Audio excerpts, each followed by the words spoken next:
계란과 설탕을 넣었을 때 150도에서 300도씨까지 높은 온도로 조리를 할 때 보면 발암 가능 물질이라고 하는 게 생길 수가 있기는 해요. 고사리나 강낭콩은 생으로 먹으면 독이 될 수 있다. 독이 될 수 있습니다. 이게 발암 물질이에요. 이 조합만은 절대 안 된다. 그런 거 있을까요? 특히나 커피를 마실 때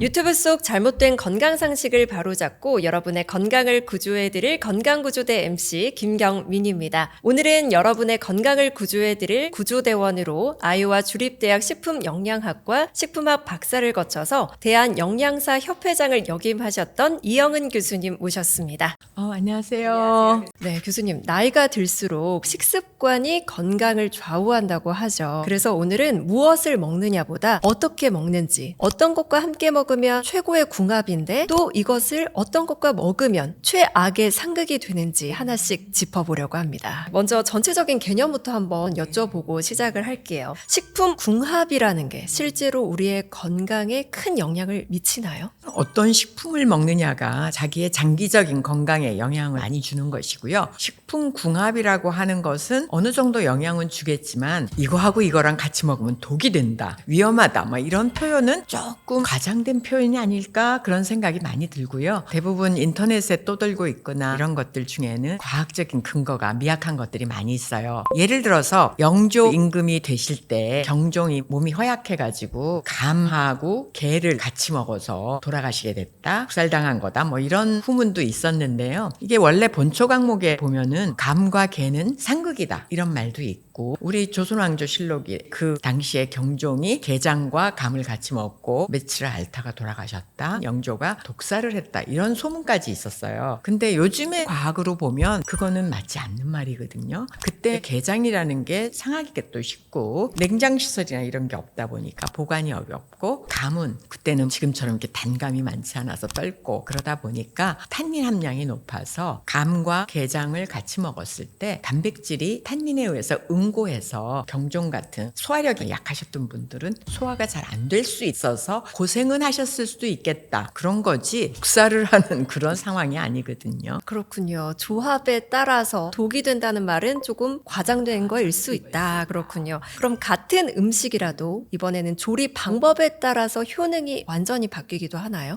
완전히 바뀐다보다 흡수율이라든지 이런 것들이 조금 차이가 날 수가 있죠. 그래서 이왕 먹는 거라면 몸에 들어가서 소화 흡수가 잘 되는 상태로 조리를 해서 먹는 게 효율적이지 않겠어요? 그래서 이런 것들이 중요하기는 해요. 하지만 음식 궁합이 어떤 식품을 먹느냐 보다 더 중요한 거는 아닐 것 같다. 그럼 이제부터 음식을 하나씩 짚어보겠습니다. 계란하면 정말 많은 요리에 활용이 되고 그야말로 만능 식재료 계란, 저도 좋아하는데 계란과 설탕이 만나면 독성을 유발한다, 또 이런 글을 제가 본 뒤에 그 다음은 소금만 뿌리거든요. 이거는 맞는 건가요? 계란과 설탕을 넣었을 때 조리하는 온도가 관건인 것 같아요. 온도가 중요하군요. 일본 사람들은 찐 계란을 잘 만들잖아요. 굉장히 부드럽게. 계란을 부드럽게 하기 위해서 설탕을 조금 넣거든요. 근데 찐 계란은 100도를 넘어가지를 못해요. 물에 의해서 써지는 온도라서. 그런데 일반 베이킹을 한다든지 이럴 때 계란하고 설탕, 케이크 만들 때 다 같이 들어가잖아요. 그럼 큰일 나게요. 괜찮습니다. 그때는 수분에 있어서 온도가 그렇게 높이 올라가지 않아요. 근데 계란하고 설탕을 뿌려가지고 오븐에 넣어서 그게 한 160도씨 이상 표면이 올라갔다, 그러면 거기가 갈변을 하잖아요. 갈변하게 되는 거는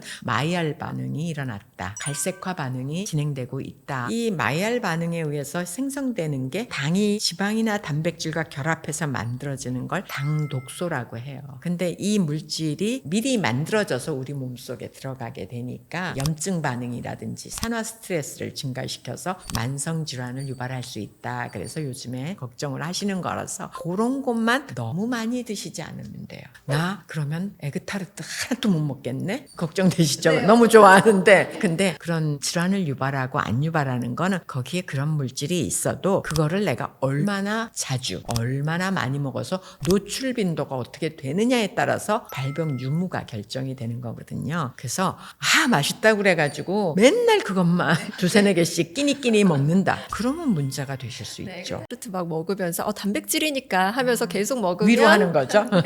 그리고 이런 것들을 고온 조리를 하잖아요. 단백질 식품들을 150도에서 300도씨까지 높은 온도로 조리를 할 때 보면 헤테로사이클릭 아민이라고 하는 바람 가능 물질, 바람 추적 물질이라고 하는 게 생길 수가 있기는 해요. 근데 바람 가능 물질, 바람 추적 물질이라고 하는 것은 동물 실험에서는 발암성이 인정이 됐지만 인체에서는 그게 아직 인정이 되지는 않았기 때문에 그렇게 분류를 하는 거예요. 발암 물질이라고 안 하고. 1군이 아니고 2군. 그래서 헤테로사이클릭 아민은 단백질하고 크레아틴인, 그리고 아미노산, 당이 반응해서 마이알 반응이 하는 동안 사실은 만들어져요. 그러니까 그 이상이 만들어지면 위험해질 수 있다라고 하는 거죠. 근데 뭐 사실 우리한테 암을 유발하느냐, 인간에게도 암을 유발하느냐 하는 거는 아직까지 명확히 밝혀지지는 않았으니까 너무 놀라실 필요는 없고요. 내가 이런 것들은 되도록 노출을 고온에서 조리하지 않도록 노력을 해야 되겠다. 고기라든지 요즘에는 스테이크 구울 때도 마이알 반응 탁 해가지고 레스팅 해가지고 구우면 맛있게 구웠다. 1급 셰프가 그렇게 굽는다는데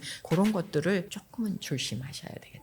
사실 맛만 생각하면 마이야르 반응이 좋지만 조금 횟수를 줄이는 방향으로 해야겠습니다. 그리고 저는 인바디 검사하면 항상 단백질이 부족하다고 나와서 단백질 많이 먹어야지 하면서 계란 먹고 두유도 같이 먹습니다. 볶은 콩도 먹고요. 이런 계란과 콩, 계란과 두유의 조합은 좀 괜찮을까요? 나쁠 거는 없어요. 왜 그런 말이 나왔을까 생각을 해보면 대두, 생콩에는 트립신 이니비터라고 하는 게 있어요. 트립신은 우리 몸에서 단백질을 분해하는 효소예요. 그거의 작용을 억제하는 물질이 생콩에 들어있는 거예요. 근데 이제 두유를 만든다든지 볶음콩 이런 것들은 가열 처리를 했기 때문에 이 트립신 이니비터라고 하는 단백질 물질이 이미 비활성화됐어요. 그 작용을 더 이상 못해요. 그렇기 때문에 두유나 볶음콩 가루, 콩가루 이런 가열 처리한 것들은 같이 드셔도 윈윈 할 수 있지. 대두가 부족한 아미노산 부분을 우유가 보충을 해줘서 질을 좋게 해줄 수 있지 문제가 되지는 않을 거다. 왜냐하면 시판 두유 같은 경우에는 우리가 공장에서 두유를 만들 때 가열 처리를 하기 때문에 트립신 이니비터의 95% 정도까지도 다 비활성화되거든요.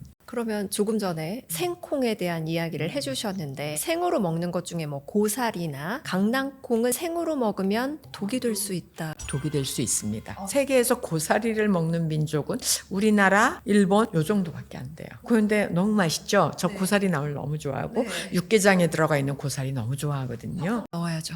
그런데 생고사리는 덜 데쳐진 고사리 이런 것들은 프타킬로사이드라고 하는 배당체가 들어있어요. 근데 이게 발암물질이에요. 알려진 발암물질이어서 DNA에 손상을 가져와서 암을 유발할 수 있기 때문에 다른 나라에서는 안 먹는 거예요. 근데 우리나라는 어떤 민족입니까? 내가 기술을 발휘해가지고 이 발암물질을 싹 없애는 방법을 알아요. 고사리를 말려서 물에다가 담거나 그러면 배당체가 빠져나와요. 수용성이니까. 그리고 이거를 또 삶아 부드럽게 만들기 위해서 그러는 과정에 또 빠져나와요. 그리고 기름에다 또 가열 처리해서 볶거나 이렇게 해서 만들기 때문에 고사리 나물 해먹어도 다 돼. 그러니까 덜 데치거나 생고사리를 먹는 걸 누가 생고사리 먹는 사람이 있나요? 그렇진 않겠죠. 네. 그래서 그런 위험은 거의 없다. 어느 정도 데치고 가열이 되면 독성도 사라진다고 볼 수가 있는 거죠. 아까 강낭콩도 물어보셨나요? 강낭콩에는 헤마글루틴이라는 혈액 응고 물질이 들어있어요. 근데 이제 식물성 헤마글루틴이 들어있는 거죠. 근데 이 강낭콩에 들어있는 헤마글루틴을 우리가 렉틴이라고 부르는데 렉틴은 세포 독성을 가지고 있어서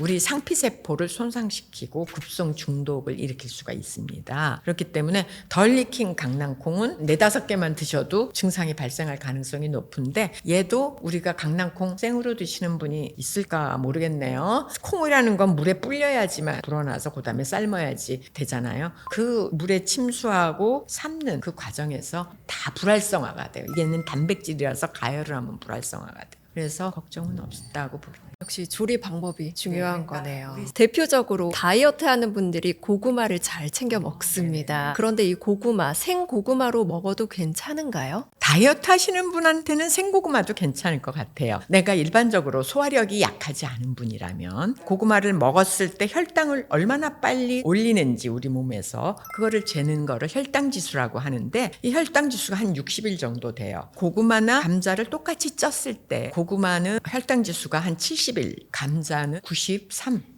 그래서 고구마는 혈당지수가 낮다는 것은 그만큼 생고구마 속에 식이섬유가 많다는 뜻인데 고구마에 있는 라피노즈라든지 하는 올리고당이라든지 이런 식이섬유들이 소화력이 약한 사람들한테는 부담이 될 수가 있어요.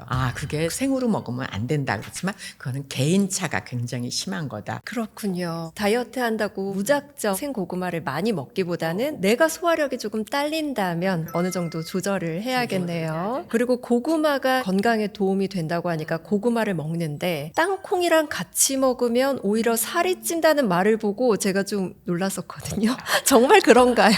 요새 땅콩을 사과하고도 같이 땅콩 버터 먹고 그래서 땅콩 굉장히 좋은 거야. 땅콩 좋은 거죠. 대신에 이런 견과류들은 먹어야 되는 양이 정해져 있잖아요. 지방도 많고 그렇기 때문에 먹는 양을 많이 드시는 거는 무조건 다 칼로리가 높아지니까 다이어트에 해가 되는 거죠. 그런데 고구마 한 개가 보통 130에서 150kcal 정도 되고 땅콩 한 줌 30g 하는데 그게 한 170에서 180kcal 되니까 땅콩이 의외로 지방 함량이 높아서 칼로리가 높아요. 근데 이거를 다이어트를 하는데 고구마랑 단백질 식품인 땅콩을 먹어야겠다. 견과류니까 건강에 좋아. 그래서 그걸만 삼시세끼 다 먹는다. 이렇게 되면은 칼로리가 굉장히 높아질 거고 간식으로 배고플 때 그걸 또 먹으면 칼로리가 그만큼 높아지기 때문에 다이어트에는 도움이 안 될 수가 있는 거지. 그렇군요. 원푸드 다이어트라고 고구마나 땅콩만 파는 분들도 계실 텐데 좀 주의를 해야겠습니다. 네, 그러면 혈당지수 이야기를 잠시 하셨어요. 고구마를 어떻게 조리하느냐에 따라 달라진다고. 그럼 군고구마나 고구마 말랭이도 다이어트 할 때는 좀 유의해야 될까요? 찐고구마는 혈당지수가 70일 정도 된다 그랬잖아요. 근데 고구마를 구우면은 혈당지수가 꽤 많이 올라가요. 90, 91 뭐 이렇게 되거든요. 그렇게 됐을 때는 고구마가 조리 방법을 어떻게 하느냐에 따라서 다이어트에 도움이 될 수도 있고 아닐 수도 있다. 이런 결과가 나오는 어쩐지 거죠. 군고구마 너무 맛있더라고요. 혈당 지수가 높은 거였군요. 또 고구마를 말랭이를 만들 때 어떻게 만드는지 아세요? 건조시키는 거 아닌가요? 건조시키는데 생으로 건조시키면 안 되고요. 한번 쪄가지고 그걸 잘라서 건조를 시키게 돼요. 그런 과정을 통해서 고구마에 들어있던 수분 함량이 많이 빠져나가게 되는 거죠. 말랭이는. 그래서 같은 양을 내가 먹었다라고 해도 칼로리가 달라지는 거예요. 농축이 됐으니까 수분 함량이 다 빠져나가서 수분 무게가 없잖아요. 그러니까는 나는 같은 양 먹었는데 그렇게 생각하시지만 칼로리는 한 3배가량 이렇게 달라지게 되니까 그런 것도 조심을 하셔야 되겠죠. 저는 고구마 이퀄 식이섬유라는 생각 때문에 다이어트 한다고 고구마 말랭이를 많이 먹었거든요. 조금은 자제를 해야겠습니다. 그래서 입에서 벌써 먹었을 때 달달하고 느낀다는 건 그 속에 당류가 들어있다. 그걸 뜻하는 거거든요. 단맛을 느낄 수 있는 것들은 다이어트 하실 때 조심을 해주시는 게 좋겠습니다. 그리고 고구마가 조금 퍽퍽한 면도 있다 보니까 사과를 같이 먹으면 좋게 느껴지더라고요. 실제로 둘이 찰떡궁합인가요? 사실 사과의 펙틴질, 수용성 식이섬유인데요. 이거하고 고구마에 들어있는 라피노즈나 불용성 섬유소들이 상승작용을 해서 찰떡궁합으로 복부 팽만감이라든지 이런 거를 없애준다. 이거는 과학적인 근거는 좀 미약한 것 같아요. 하지만 사람에 따라서 경험적으로 내가 소화가 잘 안 되고 그러는데 그런 사람의 경우 사과 펙틴 이게 우리 위 속에 들어갔을 때 위에서 물을 흡수를 하면서 젤 같은 상태를 만들어줘서 고구마가 들어왔을 때 식이섬유소들의 위 배출 속도를 느리게 해줄 수는 있을 것 같은 그런데 밝혀진 거는 없어요. 여러 가지 성분으로 봤을 때 추측을 해볼 수는 있죠. 그럼 어디까지나 본인의 경험으로 판단을 해봐야겠네요. 그럼 이번에는 우유와 유제품으로 넘어가 보겠습니다. 우유가 워낙 건강하다는 이미지가 강하다 보니까 우유 한 잔 마시면서 과일 많이 먹거든요. 근데 혹시나 우유와 최악의 상극인 과일 조합 이런 게 있을까요? 우리 건강에 상극으로 작용하지는 않을 것 같은데요. 우리가 이제 우유에다가 pH 4.0 이하의 흰과일들을 많이 넣는다. 그래서 오렌지라든지 자몽 뭐 이런 것들을 따로따로 보면 둘 다 건강한 식품이잖아요. 그랬을 때 우유의 단백질인 카세인이 pH 4.6 이하가 되면 응고하기 시작을 해요. 그래서 응고가 되니까 모양이 애기들이 우유 먹고서는 트름했을 때 토해놓은 것 같이 그렇게 보이니까 모양을 보기에는 안 좋죠. 사실 근데 이렇게 산에 의해서 우유가 응고해서 이렇게 되는 거를 커드라고 하는데, 이러한 커드가 치즈를 만드는 원리이기도 하고 요구르트를 만드는 원리이기도 합니다. 우리 리코타 치즈를 만들 때도 여러분들이 우유에다가 레몬 좀 넣어가지고 만들기도 하고, 또 요구르트도 유산균에 의해서 락토즈라고 하는 유당이 젖산으로 락티에시드로 변함으로써 카세인을 응고시켜서 엉기게 되는 거죠. 그러니까는 보기에는 이상할 수 있지만, 근데 우리가 소화 흡수하는 측면에서 보면은 우리가 우유랑 과일을 같이 먹어도 과일의 pH는 아무리 낮아도 한 4.2 이하, 4.0 이하 떨어지기가 어려운데, 위산의 pH는 pH 2에서 3 사이 정도 되거든요. 굉장히 강산이에요. 그러면 거기에 이렇게 우유가 들어가면 우유가 엉겨서 커드가 만들어져요. 그렇게 됨으로써 우유를 먹어도 우리가 오랫동안 천천히 분해시켜서 소화 흡수하는 역할을 해주는 장점도 있는 거거든요. 하지만 소화력이 약한 사람들은 부담이 되실 수도 있겠죠. 무조건 안 좋은 건 아니고 네. 소화력에 따라서 친과일과 우유를 같이 먹으면 조금 더부룩하고 소화가 더딜 수 있다. 그리고 이건 제가 잘 먹던 건데요. 우유와 바나나를 갈아서 많이 마십니다. 건강식이죠. 괜찮죠. 근데 이제 바나나에도 식이섬유수들이 좀 있어서, 그리고 이제 떫은 바나나들도 있잖아요. 그런 데는 이제 탄닌이라는 성분도 있어서 그게 또 응고를 시키고, 그래서 그런 것도 소화력이 약한 사람은 좀 더부룩하게 느껴지는 경우도 있는 것 같아요. 그렇군요. 또 우유는 단백질이지 않습니까? 네. 그러면 저 같은 비전문가가 생각하기에는 고기나 치킨도 단백질이니까 둘을 같이 먹었을 때 단백질 흡수가 좀 잘 되지 않을까? 뭐 이런 생각이 들거든요. 맞는 이야기일까요? 아니면 어떤 사람은 잘 안 된다. 너무 단백질이 많이 섭취했으니까 우리가 단백질을 소화시킬 수 있는 효소는 일정량을 가지고 있을 테니까 그런 부신 분도 있고, 선생님처럼 같이 먹으면 고기 소화시키는 도중에 우유 단백질까지 싹 소화시키면서 잘 되지 않을까? 이렇게 생각하시는 분도 있을 수 있는데, 사실은 우리가 잘 생각해 보면 서양에서는 경험적으로 스테이크하고 유제품을 같이 조합을 한 음식들이 많이 있거든요. 예를 들어서 스테이크에다가 크림 소스를 얹는다든지 미트볼에 크림 소스를 하든다든지 그런 것들도 많이 있기 때문에, 그것 때문에 일반적으로는 소화가 안 되고 하시지는 않을 것 같아요. 그런데 우유도 단백질이 많고 스테이크도 단백질이니까 소화력이 약한 사람 같은 경우에는 위에 들어가면 위산에 의해서 엉겨서 커드를 형성하고 위에서 배출 내려가는 속도가 지연이 되다 보니까 지방이나 단백질이 과부하가 위에서 남아있으니까 그런 것들이 더부룩하고 소화에 부담이 되는 그런 분들이 이제 위장이 약한 사람들이죠. 그런 분들이 있을 수는 있겠지만 일반적으로는 문제는 없다. 이번 영상은 소화력이 약한 분들이 꼭 보셔야 될 것 같습니다. 그리고 이제 가끔가다 우유는 유당 불내증이 있으신 분들도 있잖아요. 우유에 있는 유당, 젖당이라고 하는데요. 이런 젖당을 소화를 시키는 효소가 없어서 유당을 소화시키지 못하는 분들이 있어요. 그거는 유당이 이당류이기 때문에 단당류인 갈락토스하고 글루코즈로 분해가 돼야지 소화가 돼서 흡수가 되는 건데, 그걸 못 시킨단 말이에요. 효소가 없어서. 그런 분들은 우유 제품을 먹었을 때 소화가 안 되고 부글거리고 설사를 하고 복부 팽만감이 오고 그러실 수가 있으니까 우유가 이건 나쁜 거야 이렇게 생각하실 수 있는 거죠. 그러니까 그런 분들은 그 특정 식품을 피해 주는 게 좋다. 이제 요즘엔 유당을 제거한 우유, 락토 프리 우유라고 해서 나오기도 하고, 그런 걸로 해서 우유의 장점만 취하시는 게 더 좋은 거예요. 또 이번에는 우유와 채소의 궁합 중에서 우유와 시금치, 제가 찾아보니까 어디서는 안 좋다고 나와요. 특히 요로 결석에 관해서요. 혹시 교수님께서는 어떻게 보시는지요? 시금치는 철분이 많은 채소다 이렇게 알려져 있는데, 우유에는 칼슘이 높잖아요. 그래서 우유랑 시금치를 같이 먹으면 시금치의 철분을 우유의 칼슘이 흡수를 저해할 수가 있어요. 시금치에 있는 철분은 식물성 철분이어서 단백질하고 붙어있지를 않아요. 이런 걸 우리가 비햄철이다 이렇게 얘기를 하는데, 고기에 있는 철분은 햄철이라고 해요. 육류에 있는 미오글로빈이나 헤모글로빈이라고 하는 단백질과 결합이 돼 있어요. 철분이. 그런 햄철 성분이 훨씬 더 흡수율이 높아요. 무기질의 문제, 미네랄의 문제는 흡수율이 낮다는 거거든요. 거기에 들어있는데 내가 내가 먹어도 그걸 다 흡수를 못해. 햄철은 한 15에서 종류에 따라서 한 30% 정도까지 왔다 갔다 하고요. 비햄철은 그거보다 한 5% 정도 흡수율이 떨어집니다. 그러다 보니까 영양상의 아쉬운 부분이 있기는 하지만 아까 말씀하신 결석 같은 경우는 시금치에는 옥살산이라고 하는 산이 있어요.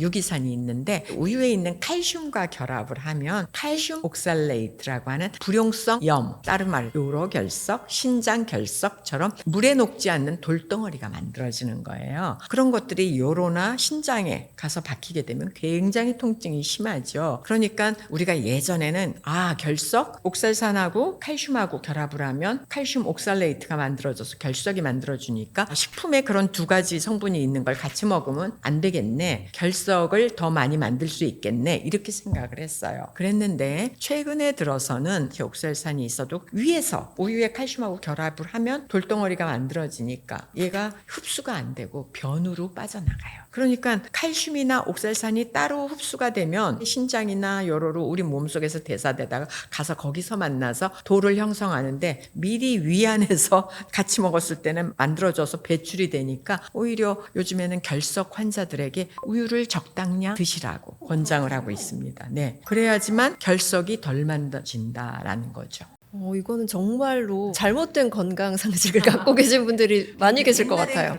네, 그리고 우유 이야기가 나와서 생우유, 그리고 꿀은 영아에게 주면 안 된다. 그러니까 아기들 주면 안 된다 해서 저도 아기 때 안 줬었어요. 하지만 이유를 모르고 그냥 그렇게 했는데 특별한 이유가 있나요? 제가 파키스탄에 ODA 사업을 하러 갔더니 영아들한테 태어나면 꿀을 먹인다는 거예요. 그래서 절대 안 된다. 그런데 그거는 뭐냐면 꿀이 살균이 안 됐을 때는 그 안에 보툴리누스 균이 있을 수가 있어요. 보툴리누스 균은 주름 펴지라고 만든 보톡스라고 하는 독소를 만들잖아요. 그렇기 때문에 아직 면역력이 떨어지고 그런 게 미숙한 사람한테 살균이 되지 않은 생꿀을 그냥 주는 거는 위험할 수 있다. 그런 뜻이에요. 그래서 그런 것들은 주지 말아야 되는데 우리나라에 나오는 꿀들은 대부분 다 살균된 꿀이에요. 그래서 애기한테 꼭 필요할 때 그럴 때는 조금 줘도 상관은 없어요. 그래서 잘 라벨을 읽어보셔야 돼요. 비살균 제품인지 살균 제품인지. 이건 무조건 꿀은 안 된다고 사실 알고 있었는데 살균하면 당연히 박테리아인 보툴리누스균은 죽잖아요. 그러니까 살균 제품이라면 상관이 없는데 생꿀 바로 따서 먹는 거. 그래서 WHO나 미국 CDC 소아학에서도 만 12개월 미만에는 그럼에도 불구하고 주지 말자. 혹시 모르지 않냐. 일반 사람이나 성인이나 이런 사람들은 아무 문제가 없습니다. 그리고 생우유는 괜찮나요? 생우유도 안 되죠. 1년이 될 때까지 흰우유는 안 주시는 거예요. 분유나 조제우유를 주시는 거고 생우유는 단백질하고 미네랄 함량이 높기 때문에 아이들한테 아직 미숙하잖아요. 1살이 될 때까지 돌이 될 때까지 콩팥이라든지 부담을 줄 수가 있고요. 생우유에는 철분이 부족해요. 근데 애들이 6개월쯤 되면 철분도 먹어야 되거든요. 그렇기 때문에 철분을 드셔야지 되는 경우들도 있어서 생우유는 1년이 될 때까지 안 주시는 거고요. 1년이 지나면 흰우유 줘도 되는 거죠. 이건 제가 정말 궁금해서 여쭤보는 건데 유제품과 우유가 유방암을 유발할 수 있다고 해서 친구들 사이에서 요거트 먹지 말자 이런 이야기를 했어요. 혹시 교수님께서 보시는 생각이 어떠신지? 유제품이라는 게 동물에서부터 오는 거라서 채식주의자들이나 이런 분들에 의해서 안티데어리 운동이 많이 있는데 우유 속에는 소가 분비하는 IGF-1이라는 게 있어요. 인슐린 그로스 팩터예요. 인슐린 성장 인자인데 이런 것들이 우리 몸에 농도가 높더라, 암 환자들이. 그런데 우유에 들어있는 그 농도로 유방암을 유발하지는 않습니다. 군요. 이것도 저의 잘못된 건강 상식이었네요. 너무 요즘에는 건강에 대한 상식이 너무 많아가지고 어디에 뭐가 있어 그러면 IGF-1은 나쁜 건데 암을 유발할 수 있다던데 그럼 우유 먹으면 암을 유발하네 이렇게 돼버리는 거죠. 한계가 있거든요. 농도가 있어요. 그걸 하려면. 근데 그런 농도에 해당하지가 않아요. 근데도 잘못된 견해들이 많이 이게 독이 됩니다. 위험합니다. 막 이러니까 그렇게 되면 우리가 먹을 수 있는 게 하나도 없게 돼요. 사실 이런 건강에 대해서 이것도 안 먹고 저것도 안 먹고 저것도 안 먹고 우리가 건강할 수가 없죠. 그거는 건강 염려증을 오히려 불러올 수도 있어서 편식을 하게 하고 이렇기 때문에 우리의 건강에 좋으려면 우리는 식품은 다양하게 골고루 균형 잡히게 먹어야 된다. 그래서 어느 정도 우리가 일상적으로 먹고 있는 그런 식품들이라면 그렇게 위험한 조합도 없고 문제가 돼서 못 먹어야 되는 그런 것도 없다. 이 영상을 저희 친구들도 꼭 봐야 될 것 같습니다. 그리고 까망베르 같은 촉촉한 치즈가 어린이나 노약자에게는 해로울 수 있다는 걸 봤습니다. 될 수 있어요. 정말요? 저는 치즈도 칼슘이 많다 생각해서 잘 먹고. 일반 사람은 다 괜찮아요. 근데 이제 노약자나 임산부 이런 분들은 좀 문제가 될 수가 있어요. 왜냐하면 까망벨 치즈나 브리 치즈, 블루 치즈처럼 표면에 곰팡이를 이용을 해가지고 발효를 시키는 치즈. 그래서 속이 물렁물렁하고 수분 함량이 높아가지고 오히려 노인분들 부드러워서 소화 잘 될 것 같잖아요. 딱딱한 치즈보다. 그런데 문제가 있는 게 곰팡이에 의해서 숙성을 시키는 과정 속에서 시간이 오래 걸리다 보니까 수분이 함량이 높고 영양 성분이 있고 오랜 기간 숙성을 시키다 보니까 미생물들도 자라나기 좋은 환경인 거예요. 이때 리스테리아균이라고 하는 게 오염될 가능성이 있어요. 왜냐하면 시원한 곳에서 숙성을 시키거든요. 수분 함량이 높아서. 그러면 시원한 상태, 차가운 상태에서도 잘 자랄 수 있는 리스테리아균이 오염될 가능성이 있고 리스테리아균은 임산부의 태반을 통해서 태아에게도 감염이 될 수가 있어요. 그리고 영유아나 노약자, 면역 저하, 항암 치료를 하고 있는 분이나 이런 분들은 사실 음식을 잘 못 먹으니까 연한, 연질의 연성 치즈들을 주시면 입맛도 돌고 부드러워서 괜찮지 않을까 그러신데 이 면역력이 약해서 리스테리아균들이 몸속에 들어가면 폐혈증이라든지 뇌수막염 이런 위험이 증가할 수 있기 때문에 아주 치명적이 될 수 있죠. 그렇다고 해서 모든 연성 치즈가 다 위험한 거냐? 그건 아니고요. 살균을 한 제품 우유로 만든 거냐? 아니냐를 보셔야 돼요. 살균을 했으면 리스테리아균이 죽었을 거 아니에요. 그래서 요즘에 한국이나 미국, 유럽에서 들어오는 판매하고 있는 치즈들은 대부분 저온 살균을 다 한 제품들이 많지만 간혹가다 프랑스의 수제 이런 거에는 옛날 방식대로 비살균 제품들이 있을 수 있어요. 그래서 그런 연성 치즈 잘 보셔야 돼요. 사실 임신 기간에 회나 카페인은 좀 자제를 하는데 치즈는 좀 생각을 못 해봤었거든요. 잘 체크해보고 먹어야겠습니다. 그리고 또 공복 상태에서 특히 주의해야 하는 음식 조합이 있을까요? 제가 커피를 엄청 좋아하고 아침에 일어나면 바쁘니까 커피 한 잔 내려서 마시고 공복 상태 그러고 나올 때도 많아요. 식품 영양학 교수님에도 불구하고 제가 이제 나이가 드니까 위벽이 얇아져서 그런지 위가 자극이 돼서 위염기가 있는 그런 경우들이 있거든요. 그래서 공복 상태에서 카페인을 먹어서 위벽을 자극했을 때 내가 거기가 좀 속이 쓰리고 검진을 했더니 위험이 있다. 그런 분들은 공복에 드시면 안 되고요. 특히나 커피를 마실 때 철분이 많은 식품이랑 같이 드시는 경우들도 있는데요. 예를 들어서 커피 속에 있는 탈린이라든지 폴리페놀 같은 것들이 철분이 많은 음식이 뭐가 있냐면 시금치, 콩류, 그리고 이제 시리얼 보면 철분을 강화한 시리얼들이 많거든요. 비타민과 무기질이 강화돼 있어요. 그래서 아침에 바빠서 우유에다 시리얼 하나 먹고 나오고 바로 커피 마셨어. 그러면 시리얼에 강화시킨 철분이 카페인과 만나가지고 흡수율이 저하가 될 수 있죠. 그러니까 아깝잖아요. 영양 강화까지 해서 비싼 돈 주고 사서 먹었는데 아까우니까. 그거랑 마찬가지로 철분 영양제 그거 먹자마자 커피 마셨다. 그러면 안 되고 그럴 때는 한두 시간 뒤에 두 개를 바로 한꺼번에 막 다 털어놓고 출근버스 타러 뛰어가시면 걱정이 된다. 그래서 최근에도 제가 약 처방 받으러 갈 때 커피를 들고 갔더니 약사님께서 커피 말고 물이랑 드세요 그러시더라고요. 맞습니다. 이유가 있는 건가요? 많은 무기질들이 커피랑 마셨을 때 흡수율이 떨어지는 것들이 많아요. 무기질들의 문제점은 식품 속에는 많이 들어있는데 흡수율이 낮다는 거거든요. 그래서 내가 영양제로 일부러 처방을 받아서 먹는 거라면 효력을 다 봐야 되잖아요. 효과를 봐야 되니까. 그래서 이제 복약 지도가 필요한 거예요. 약은. 그래서 약은 대부분 물이랑 드시는 게 좋다.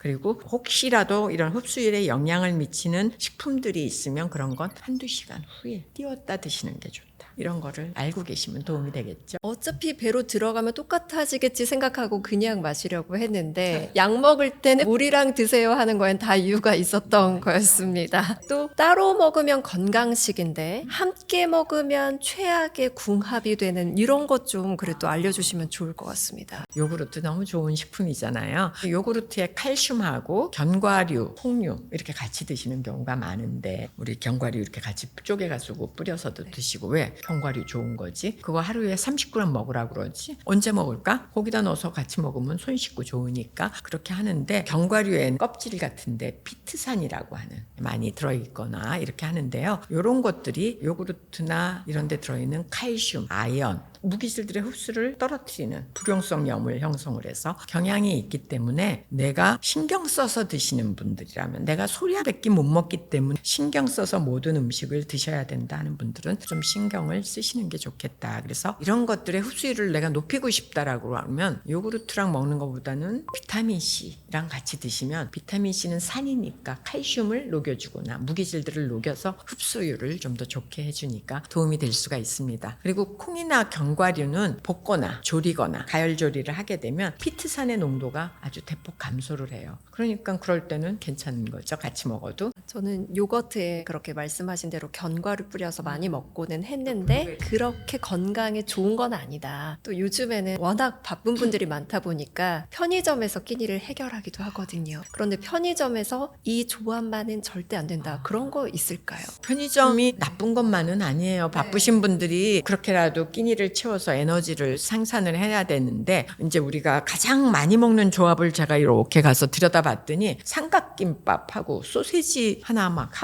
뭐 이렇게 같이들 드시더라고요. 그거는 저는 별로 추천하고 싶지 않아요. 왜냐하면 삼각김밥은 밥이 위주니까 탄수화물 위주잖아요. 그리고 핫바라든지 소시지 같은 건 가공육이니까 첨가물도 들어있겠고 나트륨도 많이 들어있고 지방 함량이 높잖아요. 그러니까 가공육의 첨가물인 발색제들은 니트로사민이라고 하는 발암물질을 만들 수도 있으니까 그런 것들이 또 염려가 되는 부분도 있고, 이런 핫바나 가공육을 데우고 일하는 과정에서 온도가 고온으로 조리가 되면 헤테로사이클릭 아민이라고 하는 발암 추적 물질이긴 하지만 그런 것들도 만들어질 수가 있고, 그렇기 때문에 좋지 않고, 이게 열량이 높다 보니까 혈압이라든지 위장에 부담도 줄 수 있고 위험도 증가할 수 있기 때문에 추천하지 않겠다 이러는 거고요. 우리가 김밥 먹을 때도 같이 잘 먹는 게 뭐죠? 라면이죠. 빡빡하니까 국물이 있는 게 좀 필요하잖아요. 그래서 라면을 먹는데, 라면도 결국은 탄수화물이에요. 김밥도 탄수화물이라서 이런 것들이 혈당을 급상승시켜가지고 우리가 살을 찌게, 지방을 더 축적시키게 이렇게 할 수가 있기 때문에, 우리가 건강을 위해서 비만은 모든 만성질환의 원인이니까